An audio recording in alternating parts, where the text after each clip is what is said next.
Magandang araw po.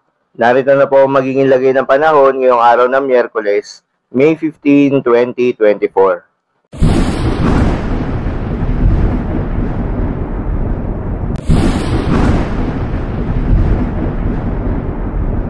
Sa kasalukuyan na tayong sa pag-asa, patuloy pa rin nakakaapekto itong shear line o yung banggaan ng malamig at mainit na hangin sa may eastern section ng Northern Luzon. Dahil dito, asahan ng maulap na papawirin na may kalat-kalat na mga pagulan at pagkidlat-pagkulog. Habang easterlies pa rin o yung mainit na hangin galing sa karagatang Pasipiko, ang patuloy na nakakaapekto sa nalalabing bahagi ng ating bansa kasama na ang Metro Manila. Kaya naman asahan yung bahagyang maulap hanggang sa maulap na papawirin na may mga tsansa ng mga localized thunderstorms. Magandang balita naman dahil sa ngayon ayon sa pag-asa ay walang binabantayan na low pressure area o bagyo sa loob at labas ng ating Philippine Area of Responsibility na maaaring makaapekto sa ating bansa hanggang sa mga susunod na araw.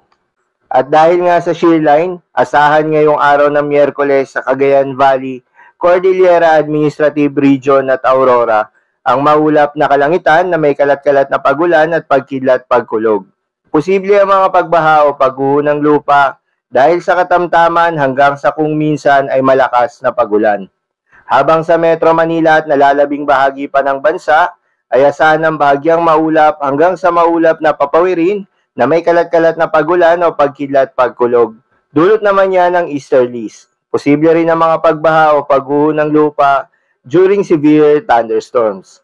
Kaya naman, pinag-iingat pa rin yung mga kababayan natin sa banta ng mga pagbaha o pagguho ng lupa, lalong-lalo na sa mga lugar na inuulan na noong mga nakaraang araw pa. Para naman sa lagay ng mga dagat baybayin, ayon sa pag-asa ay wala namang nakataas na gale warning sa anumang seaboards ng ating bansa. Kaya naman malayang makakapamalaot yung mga kababayan nating mangingisda, pati na rin yung may mga maliliit na sasakyang pandagat. Iba yung pag-iingat pa rin sa mga kababayan nating maglalayag dahil kung meron tayong offshore thunderstorms activity, asahan natin yung posibleng paglakas ng hangin at kaakibat nito yung posibleng pagtaas ng mga alon. So yun lamang po para sa lagay ng panahon ngayong araw ng Miyerkules. Keep safe everyone.